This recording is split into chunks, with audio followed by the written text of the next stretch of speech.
Decades after the First World War officially ended, when treaties had been signed and nations were rebuilding from the ruins, a series of unsigned documents surfaced inside declassified American military archives. They were not filed under any recognized unit. They carried no official seal of command. Some pages were partially burned, others were damaged by moisture and time. Sections had been blacked out with heavy ink. There were no names, no signatures, no unit numbers, and yet the reports were precise, repeated, consistent. They described operations that, according to official history, never took place. The first recovered report was dated October of 1918, during the final and most brutal phase of the Meuse-Argonne offensive. The language was direct and unemotional. Night insertion completed, enemy encampment infiltrated, civilian miners secured, resistance neutralized, extraction successful before first light. Nowhere in the document was there a designation of the platoon responsible. Instead, the phrase "unassigned American personnel" appeared in place of a formal unit name. That wording alone raised questions. In a war defined by structure, divisions, regiments, and battalions, there was no such thing as unassigned combat personnel operating independently behind enemy lines. And yet the pattern would repeat across multiple reports. A second document, dated only days later, described a nearly identical mission. Entry time listed at 137 hours. Absolute noise discipline. Perimeter secured silently. Civilian hostages accounted for. No Allied casualties. The final line read simply, "Delivered safely beyond Allied perimeter." Then the document ended abruptly, as if the rest had been removed. There was no commendation attached, no medal citation, no mention in any official campaign summary. Years later, German field reports from the same sector were examined. One translated entry described a forward encampment that housed infantry and several detained civilian children taken from nearby villages. According to the German account, the camp had been secure before nightfall. Sentries were posted, rotations were standard. There were no indications of Allied assault, yet before dawn the camp was found in silence. The majority of soldiers were dead. No widespread gunfire had been reported. No alarm was sounded. 2 men were discovered alive, disoriented and shaken. The children were gone. The report noted something else. At each corner of the camp, small American flags had been planted in the ground. Another German diary, recovered years later from a lieutenant stationed nearby, described growing fear among the ranks.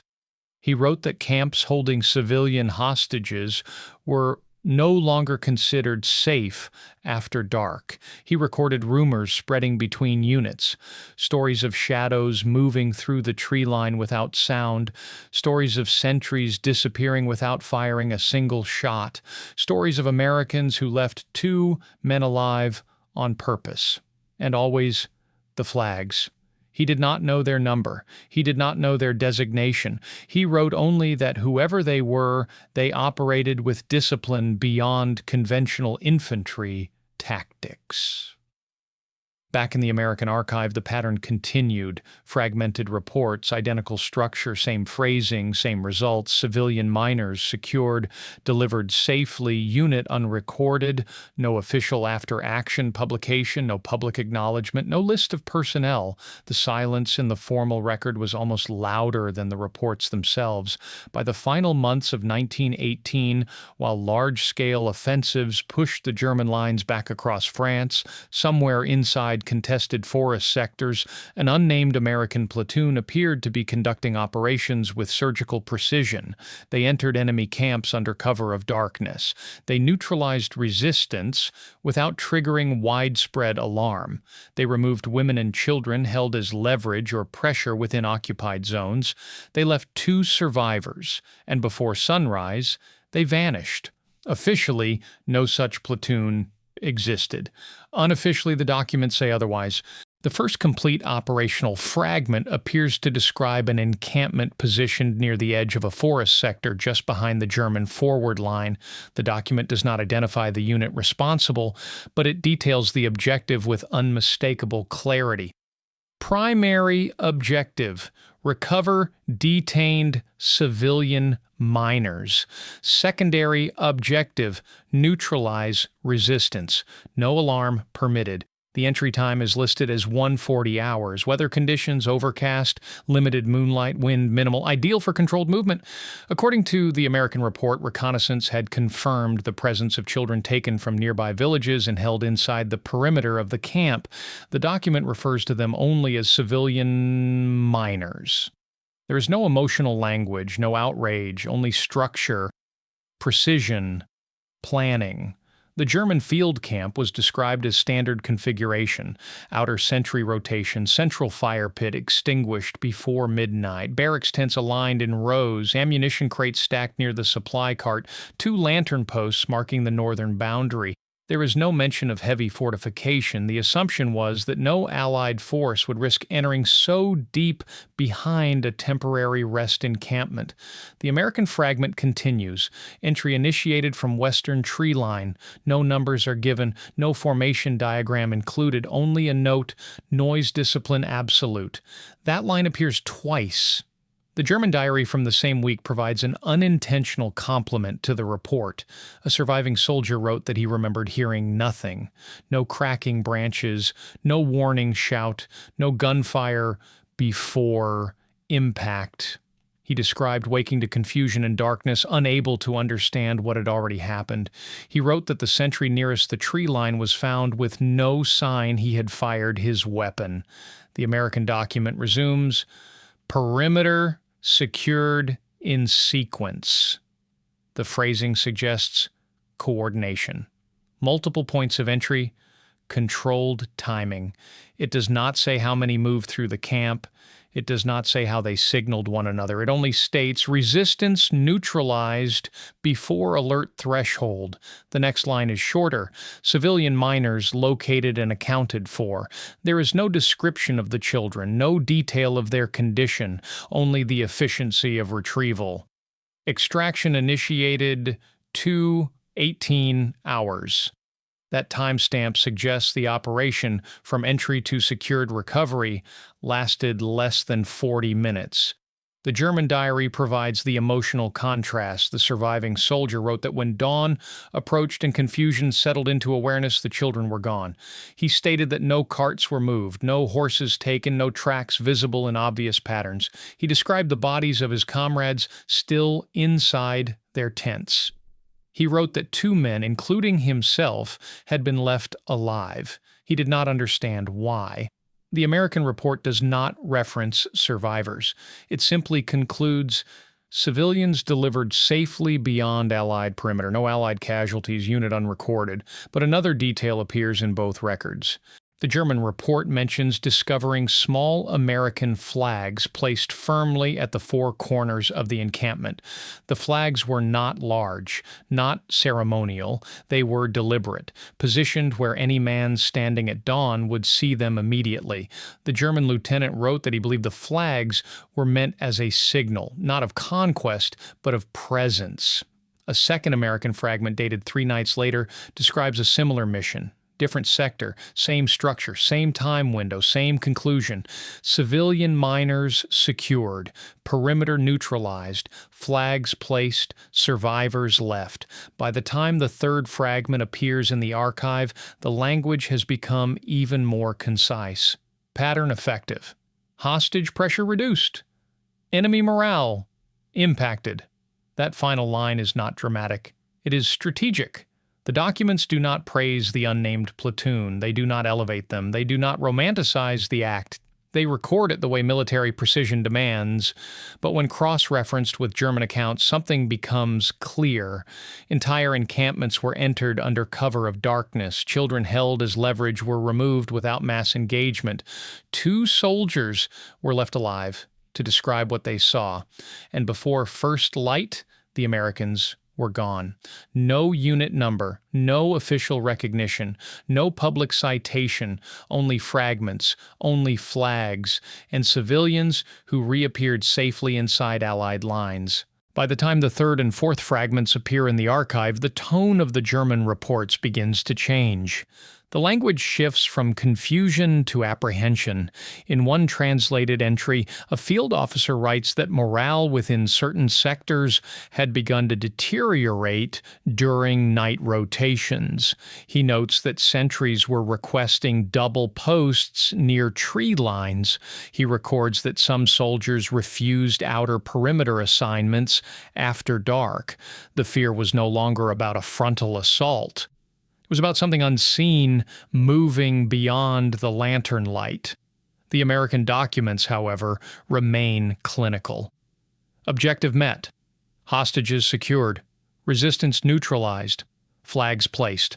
There's no mention of panic. No reference to enemy morale. Only operational success. But when the two sides are read together, a clearer picture forms.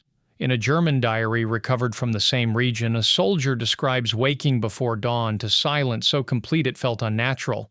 He writes that the air felt heavier, that even the wind seemed to hold its breath. When he stepped from his tent, he saw the flags first. He describes them as small but unmistakable, placed deliberately, not dropped, not abandoned, planted. He writes that two men from his unit were alive, both disoriented, both unable to explain how the Americans moved without triggering alarm. One of them claimed he saw shadows passing between tents in coordination, as if guided by signal he could not hear. The other insisted he heard whispering in English just before losing consciousness. Neither could provide numbers. Neither could say how many entered the camp. A second German account from another sector describes the same pattern. Children detained for leverage during occupation operations were gone by morning. No forced march signs, no wagon tracks, no indication of mass transport, only the absence and the flags. The American fragment corresponding to that same date is shorter than the others. Extraction complete. Pattern maintained. Enemy morale impacted. That final line appears again. It suggests intention. It suggests the operations were not only about recovery, but about pressure, about message. As weeks passed, German field officers began issuing internal warnings about unidentified American infiltration teams operating beyond normal engagement protocols. The warnings did not assign them a name. Instead, they described behavior: silent approach, coordinated perimeter breach, limited but precise neutralization, hostage retrieval, survivors left intentionally. The two survivors were always the same pattern: not wounded beyond survival, not restrained, left conscious enough to speak. It created something far more powerful than a battlefield victory. It created narrative. Word spread faster than orders. Camps holding civilians began shifting locations more frequently. Additional lanterns were placed around perimeters. Night watches were doubled. And still, in multiple documented sectors, the same result followed. No alarms, no gunfire heard beyond isolated struggle. Children gone, women missing, flags placed, two men alive to describe it. The American archives offer no recognition of the psychological effect, but the consistency suggests strategy. Leaving two survivors ensured the story traveled. The flags ensured it was remembered. The absence of formal identification ensured the unit itself remained undefined. And perhaps that was the point. While massive offensives consumed headlines and shaped history, somewhere between those front lines, an unnamed American platoon was conducting operations that reshaped something less visible but equally important: control, fear, moral authority.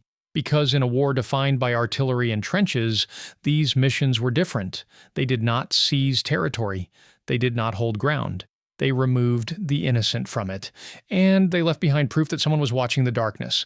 By late October 1918, the pattern had become undeniable. Reports from 3 separate sectors referenced the same phenomenon: flags discovered at dawn, civilians missing from enemy custody, 2 surviving witnesses, no identifiable unit. The final German entry referencing the pattern includes a sentence that stands out. It reads, translated directly, "They come for the children." The American record does not respond to that line. It simply continues with the same language it has always used. Civilian miners secured. Delivered safely, unit unrecorded. And then, as suddenly as the documents appeared, the fragments stop. In November of 1918, the war came to an end. The guns fell silent across Europe. Armies began to withdraw. Prisoners were processed. Civilians slowly emerged from zones that had been contested for years. Official records were compiled, units were credited, medals were issued, commendations were written and archived with care. But within the American files that reference the nighttime extractions, there is no final report. There is no conclusion. There is no list of personnel reassigned. The last fragment, dated only weeks before the armistice, contains a single line beneath the operational summary: mission objective sustained, unit reassigned. No destination, no signature, no continuation. After that, nothing. The German records from the same period also go silent. No further mentions of flags appearing at dawn. No additional reports of children disappearing from encampments. No more entries describing shadows in the tree line. The pattern ends as abruptly as it began. In the months that followed the war, American military documentation underwent formal cataloging. Units were accounted for. Divisions were reorganized. Combat histories were published, yet no official detachment matches the operations described in those fragments. No after-action report lists a platoon tasked specifically with civilian hostage recovery behind enemy lines. No public citation references the flags. No veteran memoir from that sector openly claims participation. And yet the evidence remains. The documents exist. The German diaries exist. The rescued civilians were recorded within Allied lines, identified, processed, and repatriated to villages that had believed them lost. There are lists confirming recovery of miners in sectors corresponding to the same dates as the unsigned reports. But those lists do not name the soldiers who brought them back. Perhaps that omission was intentional. Wars are remembered through grand offensives and decisive victories, through generals and speeches, through lines drawn and redrawn across maps. But history is also shaped by actions that are never meant for headlines. An unnamed platoon entered enemy camps under darkness. They removed children held as leverage. They left 2 witnesses. They planted flags not as trophies, but as markers. And they disappeared. No monument bears their designation. No memorial carries their unit number. No battle streamer honors their name. But somewhere in those forests, in the final months of the First World War, a group of American soldiers carried out missions that never sought recognition. They did not fight for applause. They did not operate for glory. They operated with discipline, silence, and purpose. The absence of their identity may have been the final layer of protection, because sometimes the most effective units are the ones that history cannot fully define. The files do not tell us who they were. They do not tell us how many moved through the trees. They do not tell us what happened to them after reassignment, but they tell us this: when civilians were taken, when children were used as leverage, when darkness covered the encampments beyond the front line, someone came, and before dawn, they were gone. Only the flags remained.